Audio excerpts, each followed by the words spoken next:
All right. Okay, everybody.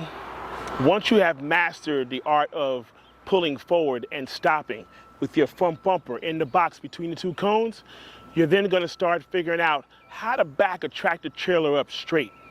That's what we're going to do right now. We're going to show you how to back a tractor trailer up nice and straight. One shot, we hope. Just remember, you're not expected to get it perfect for your first time through. You're not even expected to get it perfect at your test. You're only expected to do it safely.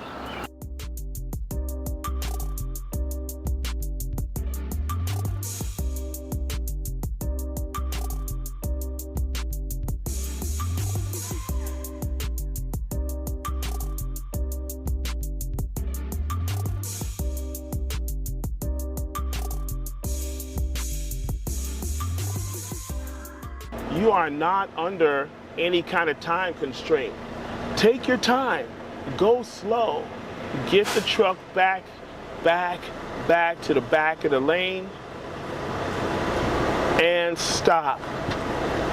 Now, what people don't know is the reason why you don't have to be perfect at your test is because you are allowed to get out and look at it to see if you like it. So I'm applying my parking brakes, putting myself in neutral. You can leave your truck running, and you're going to exit the vehicle. Remember, 3 points of contact every single time.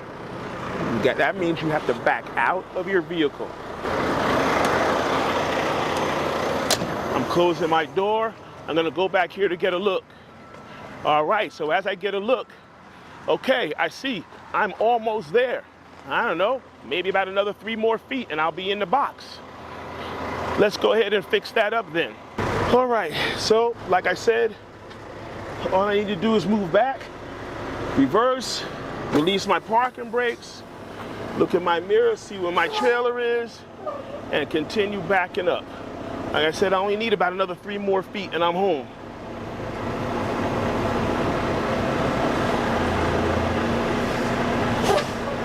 Yeah, I think that's gonna do it right there, baby. When you're done with your scale, blow your horn, let your examiner know we're done. All right. Now I'm going to get out and hopefully I'm going to see that my examiner sees that I got it in there. So again, 3 points of contact exiting the vehicle. Oh yeah, we like it. Now, here in the yard, we're practicing getting the back bumper in the box on straight line backing. But in reality, when you go to your test, they're gonna have a different stopping point, and it has to do with your front bumper coming back past your alley. But we're practicing stopping in the box right now because later on, when we have to get to our reverse offset backing, we really wanna be good at this part because you're gonna have to do it there. Stay tuned. Come on back and see me so we can go over more parking skills with you. See you next time. Hey, thanks so much for watching this video. If you want to get your CDL license, you know where to go. Check out our website, cdldrivingacademy.com, right over there. And if you like this video, you'll definitely like this video right over here. So make sure you check that out. But before anything else, make sure you subscribe. And I'll see you soon.